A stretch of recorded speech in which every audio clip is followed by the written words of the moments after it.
नमस्कार मित्रांनो, आपण बघू शकतोय मंगळवार तालुका बालाजीनगरमध्ये आपण ऊसाचा वरती विजय पवार सरना दिलतो. आज एवढा एक्सलंट लेवलला ऊस आहे. पूर्ण ऑर्गॅनिकमध्ये आपलं टाकलेलं इंडियावरचे प्रोडक्ट आपण समोर बघता. ओरिफाय ग्रो मॅजिक आहे. स्टार्टिंगला लागण करताना आपण भूवस्त्रवर दिलतो.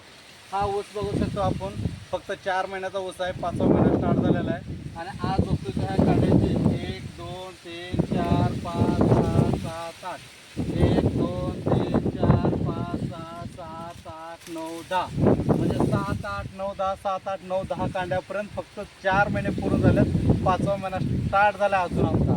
एवढं भयंकर प्रकारे इंडिया ग्रोचा आणि ऑर्गॅनिकमध्ये केलेली शेती आहे. खरंच सांगतो मित्रांनो, सगळ्यांनी ताकद लावा. भारतामध्ये जेवढे पण शेतकरी आहेत त्या शेतकऱ्यांना योग्य न्याय भेटला पाहिजे आणि त्यांना योग्य माहिती इंडिया ग्रोची माहिती पुरवठा करून त्यांना खरोखरच असं उत्पन्न करून द्या. शेतकरी शेताच्या बांधातनं आपलं पीक काढून तो करोडपती बनला पाहिजे. जय हिंद, जय इंडिया ॲग्रो, जय माय लाईफस्टाईल.